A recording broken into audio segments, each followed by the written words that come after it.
I have introduced this 3 times because I didn't know we were having audio problems, and so I'm going to start again.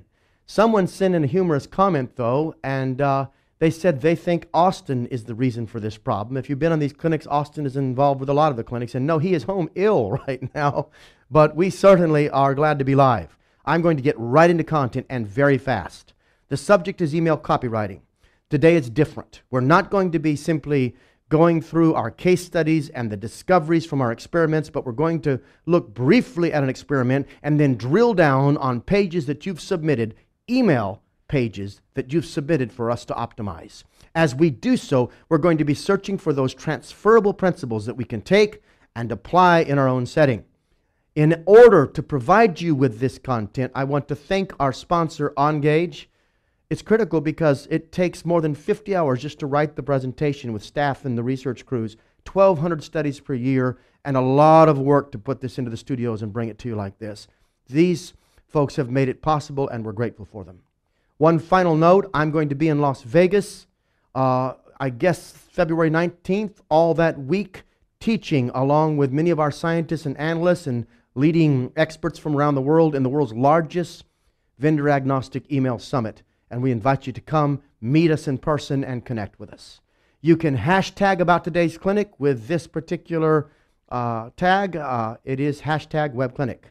And I'd like to move on and swiftly and into the first study. This is a very short case study, but very interesting, and it sets up the live optimization.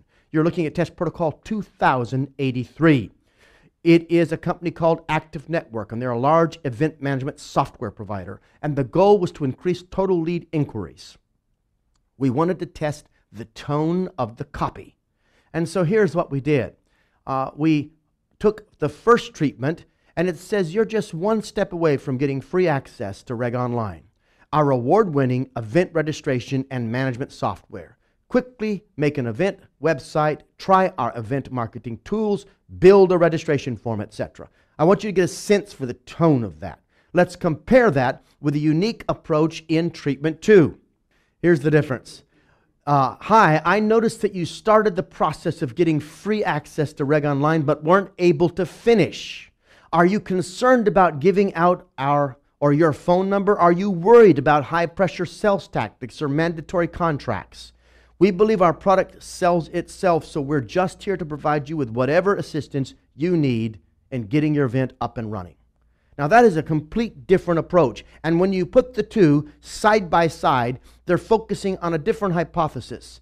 The first one is a direct response tone, and it gives you a good reason to start now. The second one is a helpful tone that's focused on reducing your anxiety. We're concerned that in the left approach, the direct response tone, there is still that anxiety that comes whenever you feel like someone is selling you and you don't know for sure what they're going to do if you contact them. So while on the first one, we punch up the value, on the second treatment, we reduce the anxiety. Which one do you think will produce the highest lift? Well, here's the remarkable results. You can see it. I'm watching some of you vote. Christian says it's treatment. Treatment T. I assume that's treatment 1. And Scott says 2. And others are starting to vote. I see, okay, 2 as they're coming in. Let me show you the results, and let's talk about something we can all learn, and then let's look at the pages you submitted. Here is the experiment results. A 349% increase in lead inquiry rate from using the customer service tone that reduces anxiety as opposed to the sales tone which emphasized the value, the benefits, etc. Now that is a dramatic differential. Dramatic. And Adrian said, I knew it. And you were right, Adrian. And then laughed and said, ha ha. So Adrian wants the rest of the world to know that he or she is on top of this sort of stuff. And Adrian, you can teach the next class and save me some time. Let me take you to 2 key principles and then go straight to live op. Here's the first one. The goal of effective email copy is not to convince the customer to buy. Did you hear that? Most of us are using our emails trying to talk you into buying, but that is not the point of this medium. In most cases, no one is going to make the purchase in the email client. They have to go to a website or some other location to effect a transaction. The goal of the email is to serve the customer that will enable them, in a way that enables them to make the right decision. Mostly, you've got to get a click. You've got to give them a reason to get a click, and you've got to give them a reason even to engage or read. And often what we're trying to do is serve them better with the information they need to make the right decision. To make the best decision, a customer must be able to understand, this is very critical, and accept, that is, say yes, to a series of logical premises that lead to an ultimate conclusion. We call that the macro yes. And in this case, the first of these is the click. You want them to click from the email to the landing page. Too often we conflate these and we try to sell in the email instead of sell on the landing page, where we can actually really present the product in a much stronger and more robust fashion. So you've got to keep these two principles in mind, and you've got to ask yourself, all right, so then if I'm thinking about those series of premises, then I'm thinking about the timing and how much I'm asking for and how soon I ask in the process, then how can I approach the emails that I'm writing right now and make them more effective? And to do that, let's go straight to Live Op. And let's look at submissions. I haven't seen these submissions. You have given them to us, and this will be my first time to see them as well. My staff has looked at them to put them into this presentation. I have not. And here is one submitted. It's called youneverlose.com. The goal is to drive traffic to a website and people trying to save money. This is the target audience by bidding on gift cards.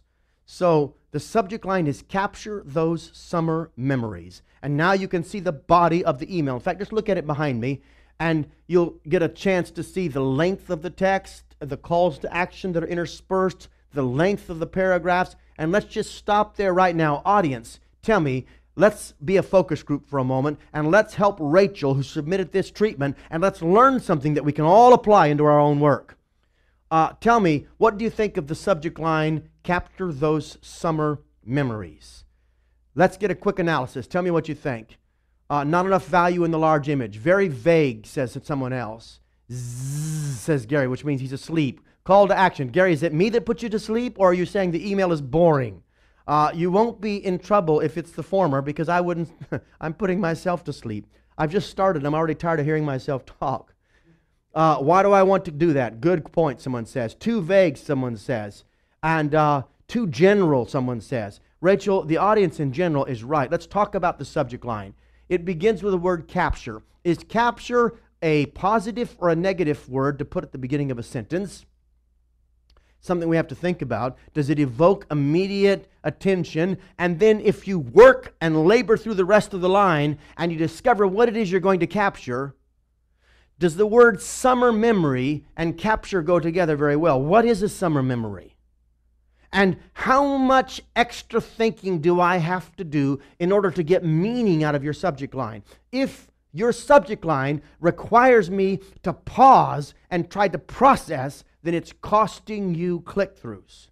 The subject line should be point first, leading with the value at the beginning, and it should give me enough reason that I can't quite excuse myself from clicking through. Now think about your subject line in a completely different way. People read subject lines in order to delete emails. They do not read them anticipating the joy and the love of life that going through your email inbox is going to give you. Email is an annoyance. I don't wake up with a passion to go through my email. I feel a responsibility. In fact, most of my responses to email are fear-driven. First of all, the reason I even look at my email is fear. If I'm missing something important today, it might harm me or it might harm my enterprise. I've got to look. And then once I start to look and realize, oh my God, there's 214 messages in this box, I want to reduce 214 down to 3. And so I am going to slash and burn anything that I think I can possibly get away with evading. So my subject line, the one that you use to pull me in, has to do more than simply intrigue me with a thought-provoking phrase that I have to work out on and work in my mind in order to understand. It's got to capture me, and it's got to be so significant that I'm afraid to pass it up. Which leads me to the body text. It says, Dear Rachel, your sunscreen crusted over and your iPhone's got sand in the cracks. Listen to me. You've spent an entire sentence saying something that's mostly meaningless to me. I know it sounds clever, but again, this is an email. This isn't someone who's sitting in the lobby reading a piece of literature that I have waiting for them and who's going to spend time like this. And it's just, somebody said, you're trying to be cute like Groupon. And I don't know, that's Ray's opinion, Rachel. All I can tell you is that first sentence is not doing the job because it's not giving me enough reason to read the second sentence. What's more, the email, to my knowledge, has no headline. And even an email disguised to feel like a letter, and that's a very good format, should have a headline. And so you need a strong headline, and you need a much stronger first sentence. In fact, the other half of this sentence is, but please don't wait for your tan to fade to get those summary memories in print. I have gone through over half the page. Look at the image, which doesn't make a lot of sense, all the way through the first paragraph of the body message, and I still don't get the story click. Now, when I taught copywriting, and you can read this on the website on marketingexperiments.com, we talked about story click. At this moment, they don't have the gist of where you're going. So you're still working to get to that point, and then you start to unpack the email. So I would start by saying, I can't do any more optimization right now, except to say that the first half of this page is wrong. The image is too big. The image doesn't have enough meaning. The opening sentence is weak, which means the opening paragraph is weak, which means most of the work done in the second half of the email will never be seen. Rachel, you say, but who's responding to this email then? It's simple. If you remember the marketing experiments heuristics, C equals 4M plus 3V plus 2I minus F minus 2A, and if you've never heard of what I just said, look up conversion sequence at marketingexperiments.com. One of those factors is M, motivation. And the highest motivated people who already know who you are, who are highly interested, they will get through this email, but you'll lose everybody else. As motivation diminishes, so will your conversion rate. Let's keep going. I hope this is helpful, Rachel. If you want to take another crack at that email, get it in front of my team. We'll look at it and give you some thoughts and advice and try to help you get a big win. Let's look at the next one. This was submitted by Sherry. And the goal is to show prospects how we can help with unconventional loans. And the target audience is real estate professionals. So it says, we will help you fund your client's construction. We will help you fund your construction. I'd like to start with that line and ask you what's the thing wrong? What's wrong with the first word? Someone tell me in the audience, what's wrong with that word? Thank you, Graham. I'm reading your note. What is wrong with that word? It's not, remember we talked about in the copywriting clinic, again, you can read that online. It's not a point first sentence. It's a point last sentence. The word your, the you factor, doesn't occur until the middle of the sentence and so is hardly seen by anyone. The word at the beginning and the word at the end. We and construction are both words, neither one, that drive me to open up the email. It's also very long for a subject line. Now, we did a test on subject lines and we did a test on headlines. On headlines, we discovered that when we ran a group of 10 different headlines, those with the word get in the front achieved the highest click-through or the highest response rate. I would suggest to you that as you look at this carefully, you can say get help with your client's construction or something else much stronger by getting the we out of it and driving to what they get and what you can do for them. That brings me to the email itself. It starts in the headline, again, with what word? Audience, you see it, don't you? We. The word help is 3 end. The word you is 4 words in. That's far too much work before we get to the payload.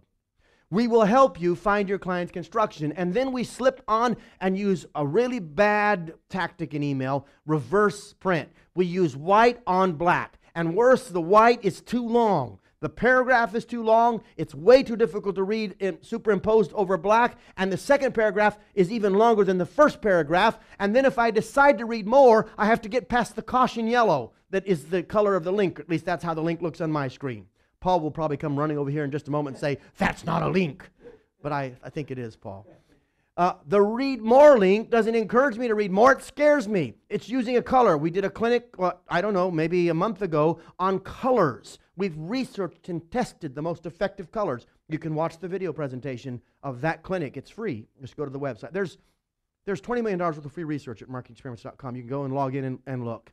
Then look underneath that. It is a box over 2 boxes, which means it has no flow. It looks like 3 different banner ads. And in fact, you have check out our current mortgage rates. Is that an ad for another company, or is that an ad for this company? And challenging loan scenarios, and apparently there's a utility there. Finance Factors can help, and it has a picture of a calculator. I don't even know what that is. What does it mean you can help? Does that mean a consultant's going to call me? Does that mean there's some calculators I can go to? What is it that this is? Is this where I click on this, I find tools? I'm not clear. And in fact, the buttons that are underneath it give me 2 calls to action there, a call to action up above it, and then if I get through the whole body and get down to the bottom, there is no call to action. Because worst thing possible, the iPath splits. Do you notice, audience, look carefully. Do you notice how the iPath is an upside down Y? Main content in the middle, and then it flows to a Y with 2 branches to the left and to the right with calls to action? What does that do? It divides the entire attention. It subtracts from the meaning, and it costs you conversion. So this is an example of an email that might have important pieces of content. It might be that there's the right stuff somewhere on this page, but it's not doing its job, and its job should be to simply get a click. And it should do it in a simple, clean way. And it should lose the box-on-box approach, and it should lose the Y-forked eye path, and it should improve the headline, and it should improve the subject line, and it should have a clear, dominant call to action. Audience, I'm going to shift forward as fast as I can. So what can we learn from what I've been saying? Transferable principles that you can take back. Here's the first one. The goal of a subject line is to capture the attention. Now notice that. A good subject line captures attention, but that's not enough. Agencies are good at the first half of this, but they're bad at the second half. You don't just capture attention. You have to capture attention and convert it to interest. If you don't convert attention to interest, you lose them. And so I can get your attention by using something that's going to stop your eye. You send a message to a man and it has a Hooters girl at the top. That might get some attention, but it's not necessarily going to build interest in the mortgage finance product.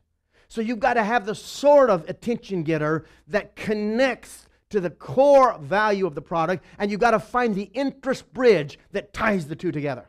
And that's what a good subject line does, and that's what a good headline does. Look back at this second transferable principle and we'll move on. The area in a prospect's inbox that displays the subject line has very limited space. Normally, your subject lines will perform better when they are point first in their design. That means the most important part of the sentence is in the front side. Now, just off the top of my head, I'll give you an example. Don't say, you can eliminate your risk with our free trial. That's point last. That's bad. Here's worse. You can use our free trial to eliminate our risk. Now we got free trial in the middle. That's even worse than point last. That's called point middle. Here's better. Free trial, eliminate your risk. Now we have free trial, and you might even go to you. That's still a good word. You can eliminate your risk. But by starting with the main point first, you get more people to finish the sentence, which gets more people into the first paragraph, because a headline is just a pickup line, and a subject line is a specialized headline. Remember that. And let's keep going. I'm going to show you a quick example and then go more to live op. Look at this email. It is being sent to previous customers. The headline, the subject line is a new way to order. It says that, but it doesn't tell me what the new way to order is. It leaves me to make meaning. Never use a subject line that forces the audience to make meaning of what you're trying to say. Instead, look at this next version. It says now only 2 mil minimum order. Now remember, this is sent to customers. And for the first time, they can order with only a 2 mil minimum. This is prepackaged foods. That's revolutionary for this business. That means you can spend a lot less money to place your order. So what happens? Well, simple. 25% 5.3% more people opened the email because they didn't have to stop, pause, and try to make sense out of the subject line. Are you ready to do more live op? I'm going to shift to that. As I'm shifting to that, talk to me. Is this the right pace? Are you learning? Do you like having the transferable principles in between the live optimization so you can actually make certain you're getting the big payoffs? All right, let's keep going. I'm watching all your feedback and I'm adjusting my presentation as we try to optimize based on what you show me right there. I'm looking at this next thing. It says, live op, here it is. Armstrong World Industries. That is not the subject line. That is the name of the company. And the subject line is not even on here. So you're trying to trick me now, Paul. This is how you play the game. I see that now. Primary objective is to get people to enroll in classes, and the target audience is architects and designers. So take a look at this. Audience, optimize. What would you do? We don't have it feels like you yell when you present it. All right, keep going. It looks a little bit like spam. Someone says redesign it. Someone says no iPath. Someone says CTAs are hidden. Someone says it looks too much like a website. Very good point. Beware of any email that looks either like a magazine ad or a website. This looks more like a landing page. Email is best suited when it comes in the form of a message. Now, the way the banner is across this page, the Armstrong banner, the commercial ceilings and walls, products, build-a-spec, samples, this looks like a landing page. And when people get a landing page in their inbox, they don't engage with it because they're not looking for a landing page, they're looking for a message. So the first thing I would do is change this so it felt like a message. Now, it's got some interesting art, the pictures of people there. I suppose there's some value in that when you're talking about design. But candidly, I don't see how the pictures of people, especially in some sort of silhouette fashion, helps communicate your value. Every image of your page should either support the value proposition or state the value proposition. And if it doesn't do those two things, it might control or dominate the eye path. But here's what those images are doing. They're pulling the eyes to the right, where there's no text, and then the images underneath are pulling their eyes down, where there's no text. So the eye path on this particular email isn't just bad, it's horrific. It's essentially using every single form and feature. Look, the heaviness is at the top of the page, the right side of the page, the bottom right of the page, and then over to the left. Basically, skirt with your eyes all around the message and just look at these cool images. That's what it's doing. So you've got to, even if you use these images, you could get the same effect with a much smaller version of the same image. I mean, I don't think it's the best image. But secondly, you'll notice there is no message. I like the idea of free CEUs. Good job. But here's the problem. People don't talk to people in bullets. People talk to people in sentences. So free CEUs, certified by the A1A, mini CEUs, take courses. Do you see that this is not a conversation? This is not a dialogue. People don't buy from websites. People buy from people. And the message you need to send in this email needs to feel like a message. It needs to have complete sentences and then some bullet points. And it needs to have a really clear call to action underneath it that isn't being overridden by the graphics or the images or the things around it. Now, I'd like to say more, but I want to take you to another live op example that we have in front of us, and here it is, live optimization, and the subject line was how, I guess that's HIPAA's mega rule will impact your practice. The primary objective is to drive subscriptions, and we're after physicians with this email. So here we are, presented by Part B News, and the top line says, breaking news, the long-awaited HIPAA expanded mega rule is out, which means physician practices of all sizes will be affected by vigorous, stepped-up enforcement. Audience, I'm going to start optimizing myself because we're running out of time. This is a 35-minute clinic, and we had a later start. I'm going to extend it by 5 minutes for all the people that didn't hear the audio right at the beginning. Make sure you adjust for me, Paul, so I can end right on time, and I'm going to try to get as much value as possible. This email has some things that I like. Breaking news, and the sense and the feel and the font of news, especially as it's being sent, will say from an authoritative source to a physician. It might get someone to read it.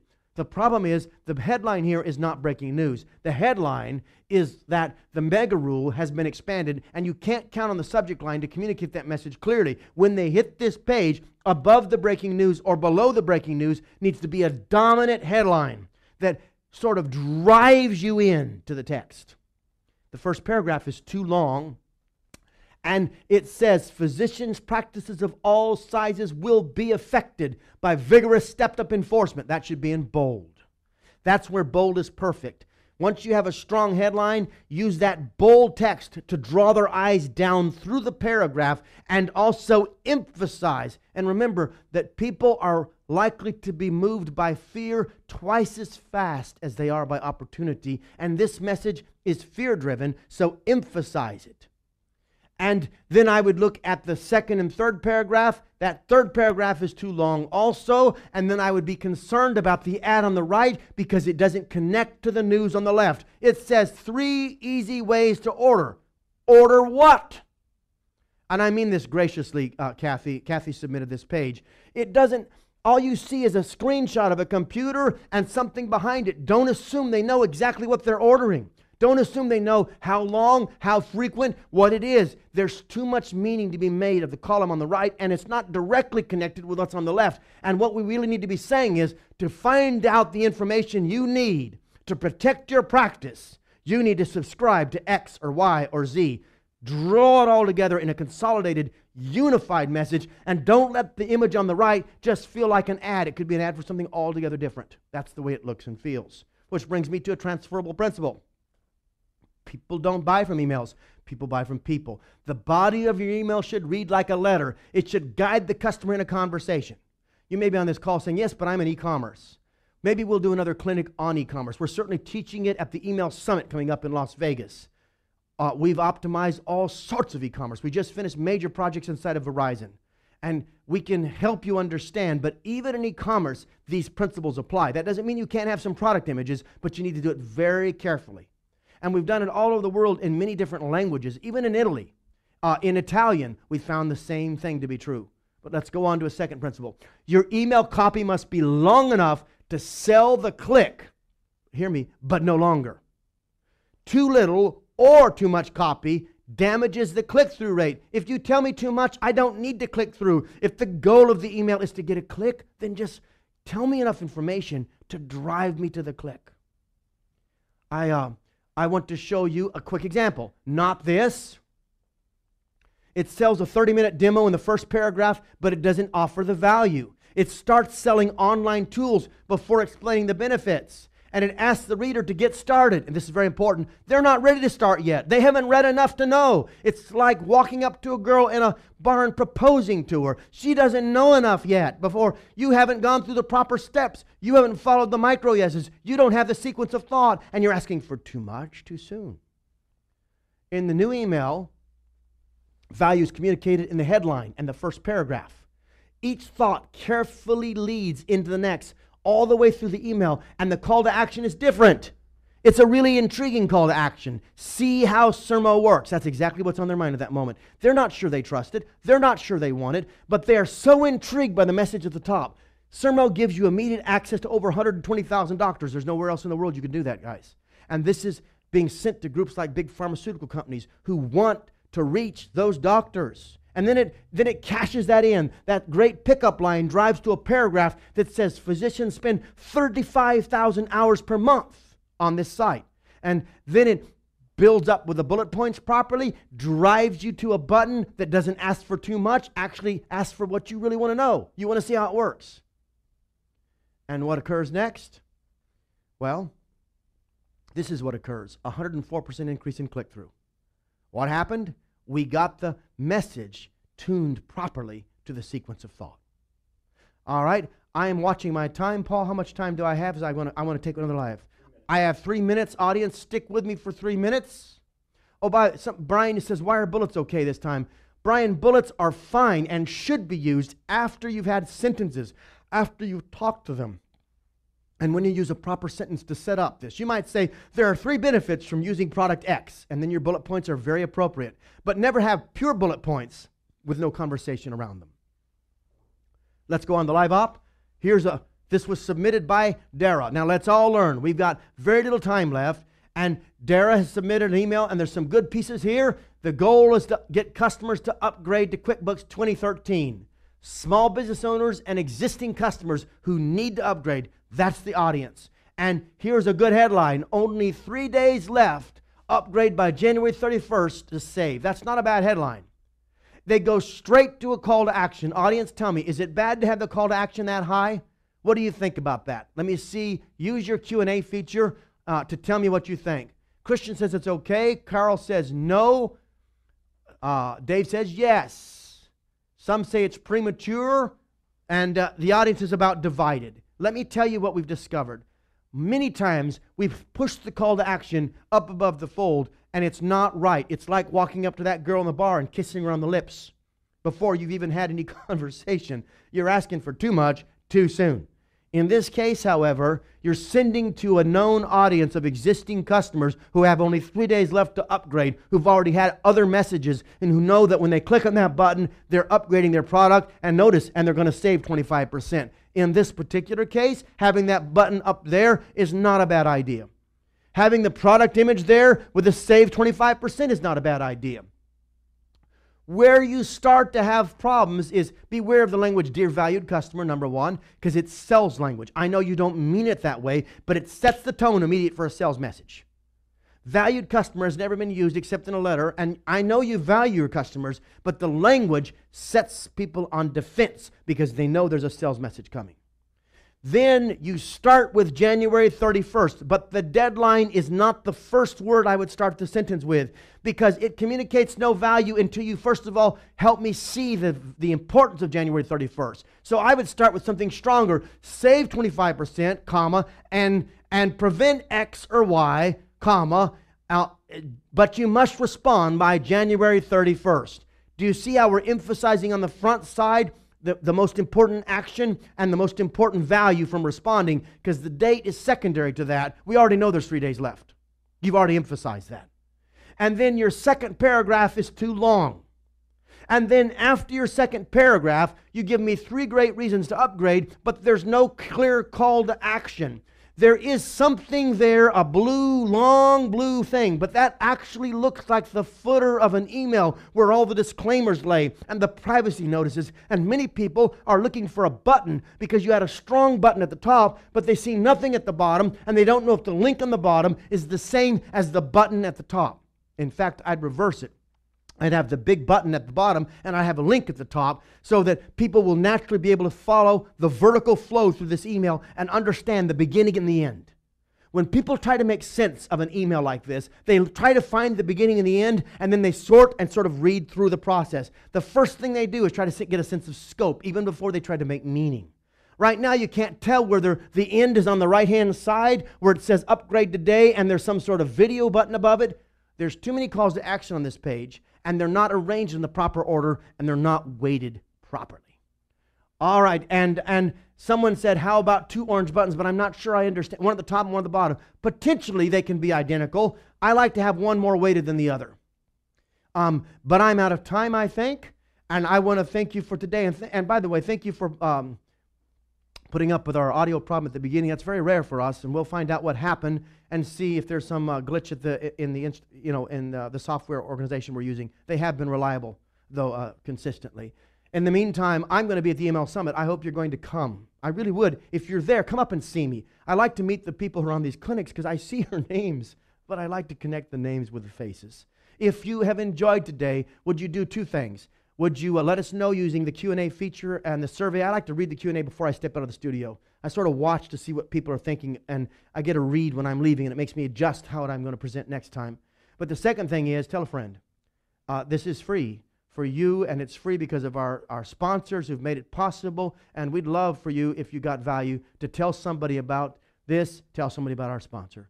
Thank you so much, and looking forward to seeing you. And Allison, I see you're going to be in Vegas. I'll look for you. Come up to me now, and I'll remember. I'll be watching for you. Thank you all, and we'll talk to you again in about 2 weeks with more experiments, more discoveries.